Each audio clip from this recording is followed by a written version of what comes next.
Hey guys, what's going on?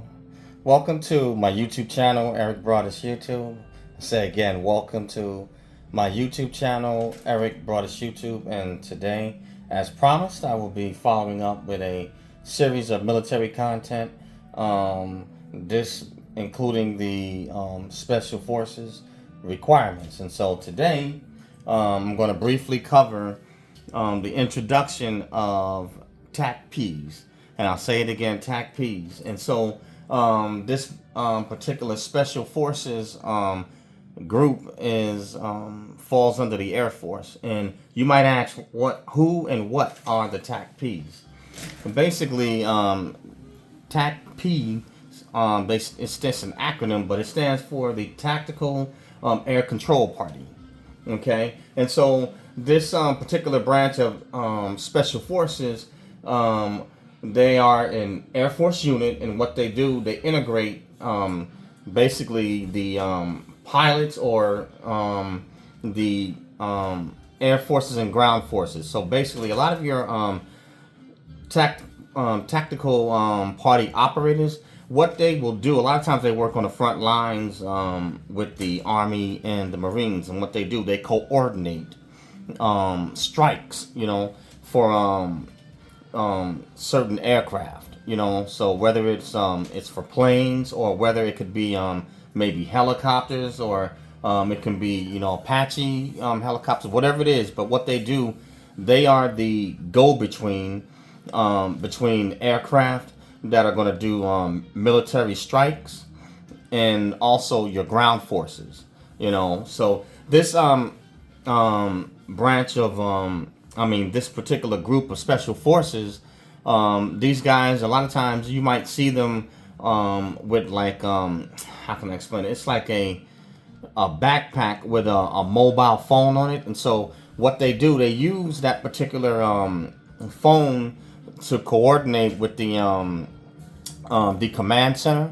And so what they'll do, they'll tell the command center exactly the specific target that they have located, so that way when they call in the airstrike, they can zero in and they know exactly what target to hit, and then also they coordinate with the particular military units that are on the ground. What I'm saying? Whatever you have, Army, Marines, Navy, Air Force, wherever it is that's on the ground. So they coordinate with both, so that way they can they operate and they can strategically hit their target with precision and without wasting very few resources. But yes, these tactical operators, these guys, they are something else. I've seen a little bit of what they do, in action, as they provided training for myself and our unit when we were going down range in Iraq. So they do quite a bit, and so it is not a job for the faint, of heart, as they are putting themselves in harm's way when they go directly in the combat zone.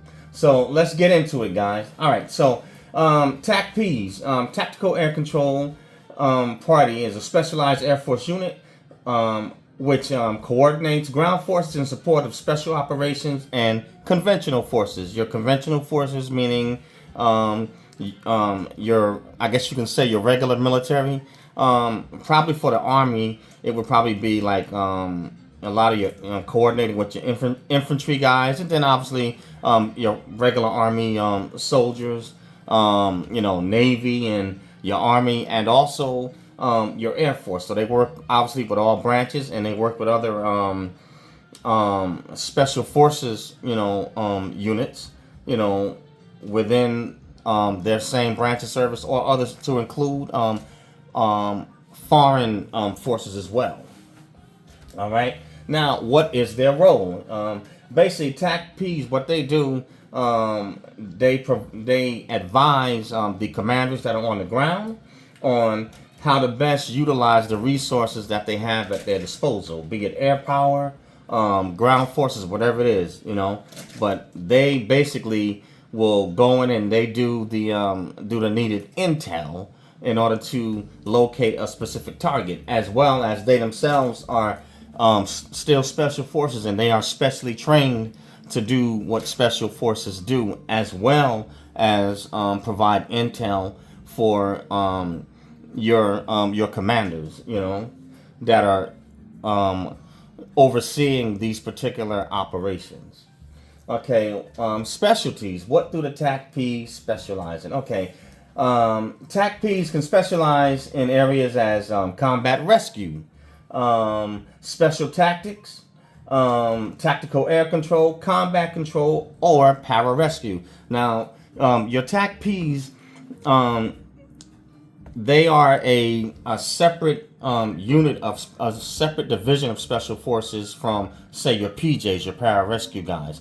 Your pararescue guys, basically, what they are, they're special forces, but they are combat medics. And so your pararescue guys, they do everything from parachuting, anything else that special forces guys would do, but they specialize in handling they're a medic. So that means they can go anywhere there's a need, for medical attention to special forces, or any regular military that's in the combat zone, or to include foreign forces that need medical attention. And along with that, they also still do their combat duties, that special forces do with weapons tactics, hand-to-hand combat, you name it, they can do it. Laying down explosive ordnance devices, you name it, they can do it. But your TACP'S and your PJs for short, which is pararescue specializes as being combat medics, where your tactical operators, they specialize in the coordination of the ground and air forces, and making sure that the specific target is located, so they can call in either the airstrike, or they can tell commanders where to send the ground forces to.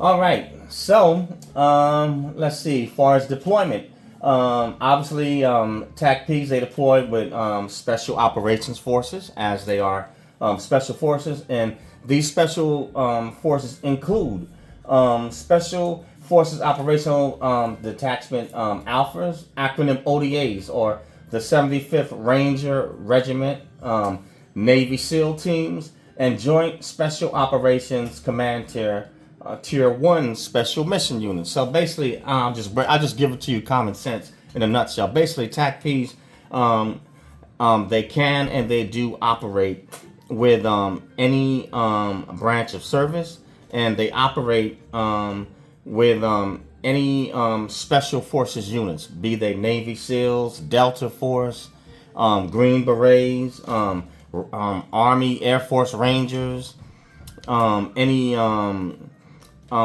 Navy, besides Navy SEALs. There's another special forces unit that's part of the name. I forgot the name for it, but basically these guys, they all your special forces, they work together, from time to time, so but anyway, these guys, all of them are basically are flexible, and they are versatile, as that is the nature of their job. Now, as far as training for the TACP'S, obviously they're special forces, so TACP'S, they undergo advanced physical conditioning. They have individual weapons qualifications tests, and also they have combat life-saving training techniques. They also complete a combat water survival test. Acronym for that is CWST. Now, as far as this combat water survival test, with your special forces, I know the PJs and the TACP'S, and I don't want to be graphic, but part of that water survival test involves them having to remain underwater for a specific amount of time, and they basically push them to the point where they may get close to drowning. But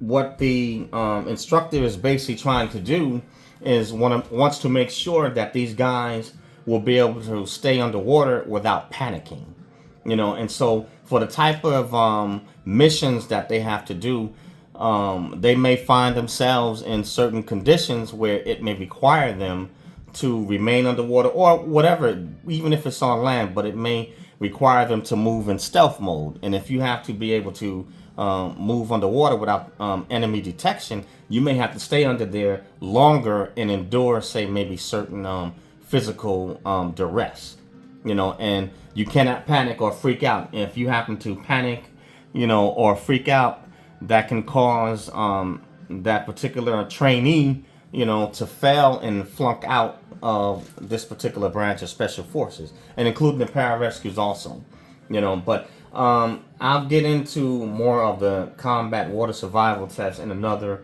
video, but that is a part of it. And they have these guys go all the way to the bottom, of the pool, and you got to stay up under that water for a specific time period, and you are not allowed to come up. But they want to make sure that you don't freak out or that you don't panic, or have a fear of drowning. So, not as bad as it sounds, guys. They're not going to kill you. If you decide that you want to join this particular branch of, join the Air Force and you want to make it in this branch of service. But the physical aspect of it, yes, you do have to be in extremely physically fit, but the mental aspect is even greater than the physical. The mental aspect is what really kills a lot of guys and what flunks them out, of all special forces. Most of it is the mental aspect. It's not so much the physical, it's and the physical, trust me, they do put you under tremendous and extreme duress, but can you hold it together mentally?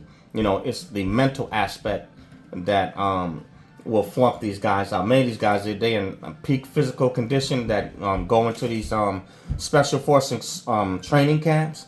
And what happens is that a lot of times it can be something small or mental that they can't figure out or they can't hold it together. And as a result, they flunk out. So the mental aspect is by far the greatest aspect in special forces. And that's for any particular basic training or any particular training that you have to go through in the military. The mental aspect will always be greater than the physical. And, the physical is extremely important, especially for these guys. You have to be physically fit, and you must meet the specific height, weight, and body fat requirements for any special forces group, as it's imperative and it's critical, and it is part of the job, But anyway, let's move along for eligibility. All right. Now, here are the eligibility requirements to become a TACP or a tactical operator. Number one, you have to enlist in the Air Force. You must be a United States citizen. Be between the ages of 17 to 42. Obtain a qualifying ASVAB score. Now, remember I said in my last video for Air Force Special Forces requirements, your ASVABs are going to have to be pretty high. These guys, by far, they are no dummies. They are highly intelligent individuals that possess the ability to cut it physically, and also can maintain and they have a certain mindset, and everybody is not cut out to be special forces. These are a different breed, some may go through, on the first try and become a TACP. Some they may have to flunk out and go back through the program again. Let's see. Also, you need to meet medical standards to be for ground-based controller duty. So in special forces, you can't have any certain health issues you cannot have if you expect to be special forces. So you have to be the military period is an unusually healthy population. Anyone that goes into the military, they are literally pulling out of the civilian population those that are really healthy and that don't have certain ailments going in. And so for special forces, then they select the cream of the crop from the regular military population. That is the absolute best of the best, and then they go through training, and then from there, there are those that make the cut and those that don't. So that's the cream of the crop, and they have high standards as for what they do.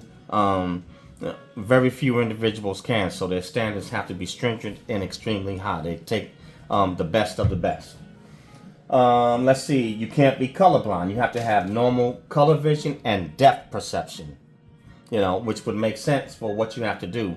If you're going to be able to locate targets and coordinate airstrikes and ground forces and advise leaders of these units and commanders of these operations, you definitely can't be colorblind, and you do have to have excellent depth perception, because if these guys give the wrong coordinates or they advise these commanders and these units wrong, what can happen, you can get, if you miss your target, you can get a lot of people hurt or a lot of people seriously hurt or killed.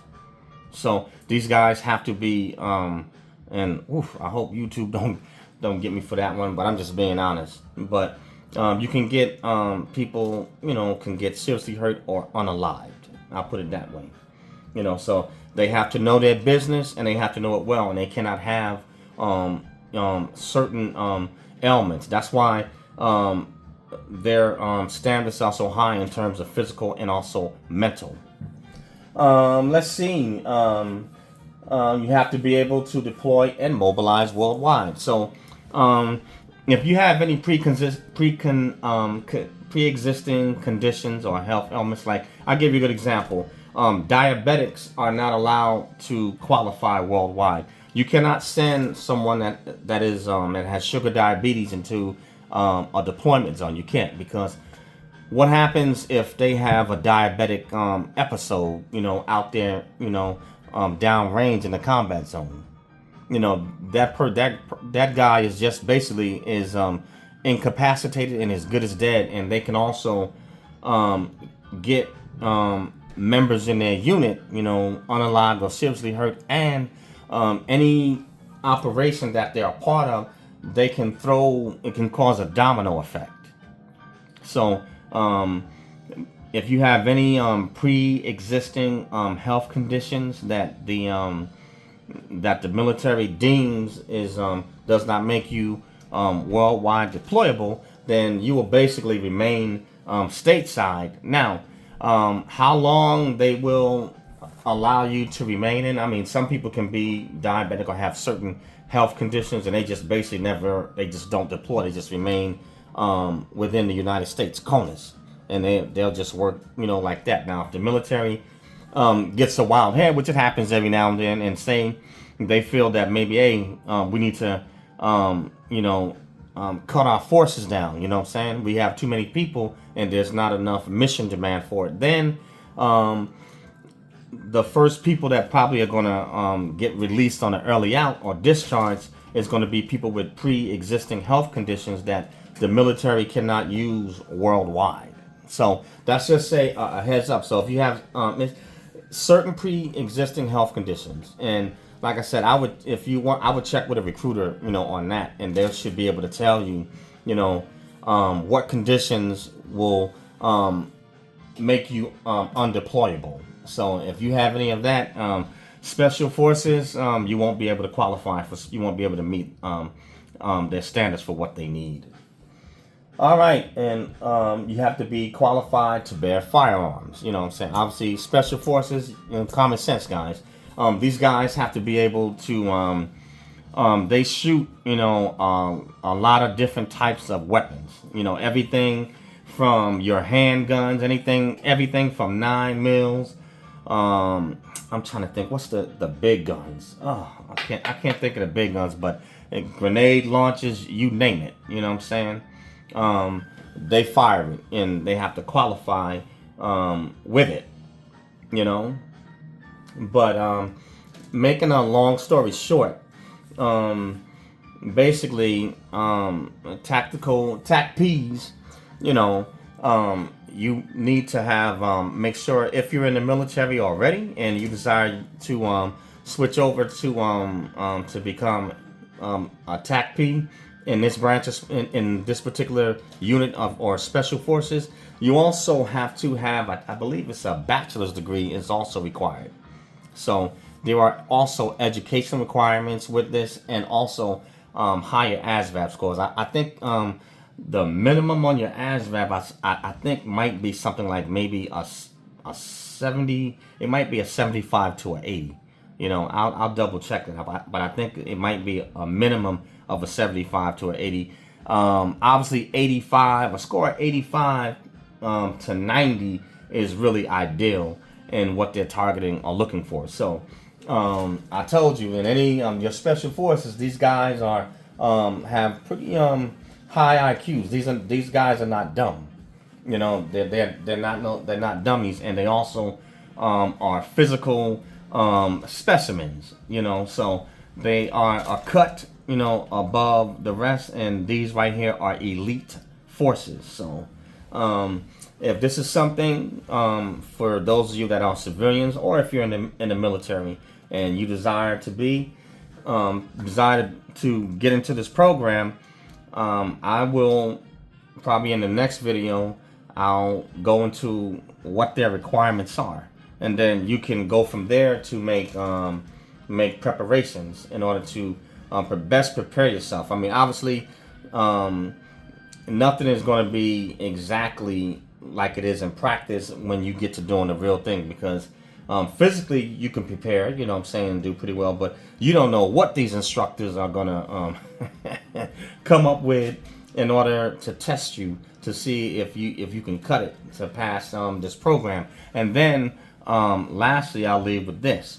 You can have all the training in the world, but nothing actual real a real combat situation is nothing like the real thing. And I found that out, you know what I'm saying, when I went, you know, myself. It's not the same. They can give you all the different scenarios that you can think of from A to Z, but when you actually get in an actual combat situation, things change. So you have to be able to adjust and adapt. You know, in a combat situation, sometimes things, they don't go like you think they're going to go, because you have life and limb, you know, on the line, and you have to be able to respond, you know, and you gotta be able to react, you know. So that's where preparation and practice comes in. It helps you to be able to react like basically like a reflex, make it second nature. But hey, other people, those of you that desire to be join special forces, maybe you're one of those individuals that can cut it. And right now, as it stands, special forces, only men are eligible to be special forces at this time. They have not opened it up to women. I don't know if they have done some type of GI Jane test yet. I think they may have tried a woman out for special forces, but the military branches at this time, the government has not decided to make women part of these, you know, elite squads or these elite units as it stands. But this right here is the introduction to the TACP'S, and I'll get into their requirements, and I'll be more, I guess you can say maybe more detailed, but I want you guys to know exactly if you think that you got what it takes to cut it with this elite special forces unit. You know, hey, I take my hat off to you, you know, and salute to you, and go for it. I just want you to be prepared. And if you desire information, just contact a recruiter, and they should be able to direct you and tell you exactly where to go, you know, to inquire about this. And for those that are already in the military, you can go probably, you know, within your unit, or either, you know, just find some special forces guy, be like, hey, or either look on the for your particular branch of service. You should be able to get the information and look like on within the, for those that are within your branch of service, you should be able to find out where your special forces units and headquarters and stuff like that is, and just contact them directly. Some of these guys are probably even stationed on your base. So anyway, that's all I have on this one. But this was just the introduction to the TACP'S, which is an acronym which stands for the Tactical Air Control Party. So basically, in a nutshell, I'll basically wrap it up. But what they do, their job and their function is to coordinate. They locate the target, and they also coordinate airstrikes and ground forces. Excuse me, to make sure that the military can complete their objective. But that's all I have for this one, guys. And thank you for listening. Thank you to all my subscribers. I appreciate it. Please leave a comment. Hit the like button to like the video. And if you don't like it, hey, hit the unlike button. Hey, viewer interaction. And leave a comment either way. Everyone is entitled to their opinion and their perspective. And also, you may have information that maybe I didn't hit, and you can leave in the comment section, and you can help individuals that may be watching this video and may look at the comments and may need that information. And you can also hey, keep me updated. No one knows everything. But the name of this channel is Eric Brothers YouTube, EricBrothers YouTube, or ericbrothersyoutube.com. So smash the bell to become a subscriber. And I also have a podcast, Snacks Thoughts, SNAKZTHOUGHTS, Snacks Thoughts. My podcast can be found on Spotify, Acast, iHeartRadio, iTunes, Google Podcasts, Apple, and a host of other social media outlets. So push them out. Eric Brothers YouTube and Snacks Thoughts. Share them with share it with friends, family, frenemies, enemies. Share them with your dog, your cats, your turtle, whatever. Push it out. Hey, your animals might be getting on social media too and making TikTok and videos. So whatever's gonna work, guys. But I thank you guys for listening. Peace out. More to come later.